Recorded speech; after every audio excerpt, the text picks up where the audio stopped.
क्या आपने कभी सोचा है कि अगर आपका सबसे करीबी, आपका सबसे बड़ा दुश्मन बन जाए तो क्या होगा? आपका डियर लिसनर्स हमारे चैनल पर स्वागत है, जहां कहानियां सिर्फ सुनी नहीं जाती, महसूस की जाती हैं। आज हम बात करते हैं मूवी निंजा की, जो दिखाती है कि जब वफादारी और धोखा एक ही सिक्के के दो पहलू बन जाते हैं, तो इंसान किस हद तक जा सकता है। कहानी शुरू होती है जापान के एक ट्रेडिशनल डोजो से, जहां मास्टर टेकेओ अपने स्टूडेंट्स को मार्शल आर्ट्स सिखाते हैं। इस डोजो में केसी नाम का एक अमेरिकी लड़का रहता है, जिसने बचपन में ही अपने माता पिता को खो दिया था। केसी की मेहनत और डेडिकेशन देखकर मास्टर टेकेओ का दिल पिघल गया था और वो उसे अपने बेस्ट स्टूडेंट की तरह मानने लगे थे। लेकिन ये सिर्फ मार्शल आर्ट्स की कहानी नहीं थी। केसी और टेकेओ की बेटी नमी को धीरे धीरे एक दूसरे से प्यार करने लगे थे। वो साथ प्रैक्टिस करते, साथ हंसते और अनजाने में एक दूसरे के दिल में उतरते जा रहे थे। मास्टर टकेओ को ये बात पता चल गई थी और उन्होंने दोनों को सिर्फ मार्शल आर्ट्स पर फोकस करने को कहा था। पर इस खुशी भरी दुनिया में एक और कैरेक्टर था, मासाजुका। वो भी उसी डोजो का स्टूडेंट था, लेकिन उसके दिल में केसी के लिए जलन और नफरत की आग जल रही थी। मासाजुका खुद को केसी से ज्यादा डिजर्विंग मानता था और केसी नमिको की बढ़ती नजदीकी उसे और भी परेशान कर रही थी। एक रात मास्टर टकेओ ने अपने कमरे में रखा एक पुराना बॉक्स खोला। उसमें जेनरेशन से चली आ रही एक प्रेशियस योरोई बित्सु रखी हुई थी, एक ऐसा निंजा सूट जो हर जेनरेशन में सबसे डिजर्विंग स्टूडेंट को पास किया जाता था। टकेओ जानते थे कि उनकी डेथ के बाद इस ट्रेडिशन को कौन आगे लेकर जाएगा। अगले दिन उन्होंने सभी स्टूडेंट्स को इकट्ठा करके अनाउंस किया कि केसी और मासाजुका में से कोई एक इस योरोई बित्सु का अगला गार्डियन बनेगा। ये सुनकर मासाजुका के अंदर का डीमन और भी अग्रेसिव हो गया। वो केसी को अपना सबसे बड़ा राइवल मानता था। क्या आपने भी कभी ऐसा महसूस किया है, जब जेलसी आपके अंदर के अच्छे इंसान को खत्म कर देती है? मासाजुका के साथ यही हो रहा था। कंपटीशन के दिन दोनों के बीच फाइट हुई, लेकिन मासाजुका की नीयत साफ नहीं थी। वो केसी को सीरियसली हार्म करना चाहता था।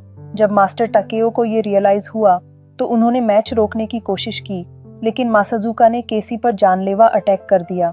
सेल्फ डिफेंस में केसी ने अपनी सोर्ड से मासाजुका के फेस पर काउंटर अटैक किया। इस इंसिडेंट के बाद मास्टर टकेओ ने मासाजुका को डोजो से निकाल दिया। मासाजुका ने वहां से जाते हुए रिवेंज की कसम खाई, मैं एक दिन सबसे बदला लूंगा। साल बीत गए। मासाजुका अब एक प्रोफेशनल असैसिन बन चुका था और रिंग नाम के एक डेंजरस क्रिमिनल ऑर्गेनाइजेशन के लिए काम करता था। उसने अपनी निंजा स्किल्स का इस्तेमाल करके कई हाई प्रोफाइल मर्डर्स किए थे। वो अपने पास्ट से भागकर डार्कनेस की दुनिया में खो गया था।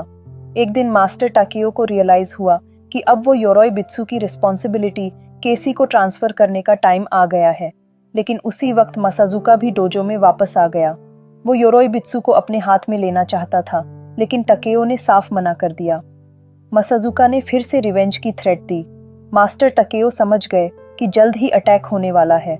उन्होंने केसी और नामिको को योरोई बित्सु के साथ न्यूयॉर्क भेज दिया, जहां उनके पुराने फ्रेंड प्रोफेसर गैरिसन रहते थे। उधर मासाजुका ने डोजो पर ब्रूटल अटैक किया। उसने सभी स्टूडेंट्स को मार डाला और अंत में मास्टर टकेओ से आमने सामने की फाइट की। अंधेरे में अपनी नाइट विजन और पॉइजन्ड वेपन्स का इस्तेमाल करके उसने अपने मास्टर को किल कर दिया। तभी जब नामिको ने अपने फादर को फोन किया, तो मासाजुका को कॉन्टैक्ट नेम गैरिसन से पता चल गया कि योरोई बित्सु न्यूयॉर्क में है। उसने रिंग ऑर्गेनाइजेशन की हेल्प से प्रोफेसर गैरिसन का एड्रेस ट्रैक कर लिया। अगली सुबह मासाजुका ने गैरिसन की पूरी फैमिली को किल कर दिया, लेकिन केसी और नामिको किसी तरह बच निकल गए। अब उन पर गैरिसन फैमिली के मर्डर का ब्लेम आ गया था और पुलिस उन्हें वांटेड क्रिमिनल्स की तरह खोज रही थी। आप होते तो क्या करते, जब पूरी दुनिया आपको गिल्टी मान रही हो, लेकिन आप जानते हो कि आप इनोसेंट हैं? केसी जानता था कि पुलिस को सच बताना यूजलेस है, क्योंकि एविडेंस उनके खिलाफ थे। उन्हें पहले योरोई बित्सु को सेव करना था, लेकिन रिंग के एजेंट्स उनका पीछा कर रहे थे। फिर ट्रेन में एक इंटेंस फाइट सीक्वेंस के बाद पुलिस ने उन्हें अरेस्ट कर लिया। इंटेरोगेशन के दौरान कोई भी केसी की बात पर बिलीव नहीं कर रहा था। उधर मासाजुका लॉयर बनकर पुलिस स्टेशन पहुंचा। उसने लाइट्स काटकर पूरे पुलिस स्टेशन में खून खराबा कर दिया और नमिको को किडनैप कर लिया। केसी किसी तरह एक पुलिस ऑफिसर के साथ बच निकल गया, और जो पुलिस ऑफिसर बचा था वो समझ गया कि केसी इनोसेंट है। अब मासाजुका ने नामिको को कहीं छुपाकर रखा था और उसे उसके फादर की डेथ के बारे में बताया। उधर केसी ने रिंग के ऑफिस पर अटैक करके उनके बॉस मिस्टर कॉल को हॉस्टेज बना लिया।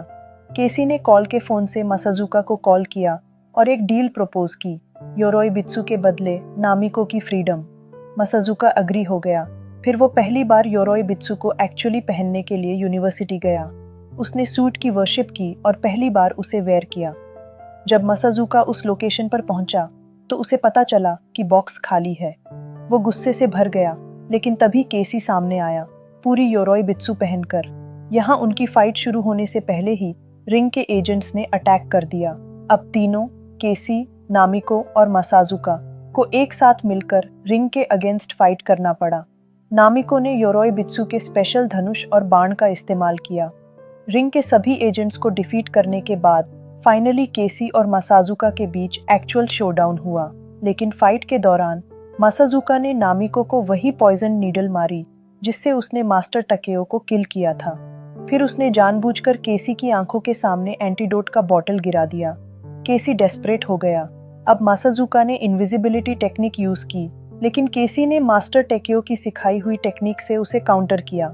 मासाजुका को डिफीट करने के बाद केसी को सडनली याद आया कि मास्टर टकेओ ने कहा था, योरोइबित्सु की सोर्ड जान लेने और जान बचाने दोनों के काम आती है। फिर उसने सोर्ड के हैंडल से एंटीडोट निकाला और नामिको को पिलाकर उसकी समय रहते जान बचा ली। अंत में केसी ने मासाजुका को भी खत्म कर दिया, जिसके बाद पुलिस ने उन्हें सभी चार्जेस से क्लियर कर दिया और रिंग ऑर्गेनाइजेशन को कंप्लीटली डिस्ट्रॉय कर दिया गया।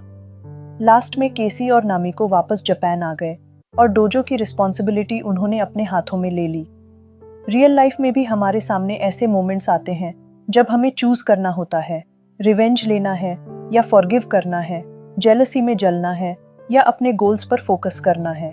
केसी ने दिखाया कि अगर हमारे इंटेंशंस प्योर हैं तो यूनिवर्स भी हमारा साथ देती है। जब हम जेलसी और रिवेंज के अंधेरे में खो जाते हैं तो हम अपनी असली आइडेंटिटी खो देते हैं। मासाजुका एक टैलेंटेड निंजा था, लेकिन उसकी नेगेटिविटी ने उसे विलेन बना दिया। केसी ने अपनी पॉजिटिविटी और लव को अपनी स्ट्रेंथ बनाया। कभी कभी जिंदगी हमसे सब कुछ छीन लेती है, केसी के पेरेंट्स, उसका पीसफुल लाइफ, उसका मास्टर। लेकिन अगर हम अपने वैल्यूज और लव पर मजबूत पकड़ रखें तो हम हर चैलेंज को ओवरकम कर सकते हैं। निंजा सिर्फ एक एक्शन मूवी नहीं है, ये ह्यूमन इमोशंस की कॉम्प्लेक्सिटी को दिखाती है।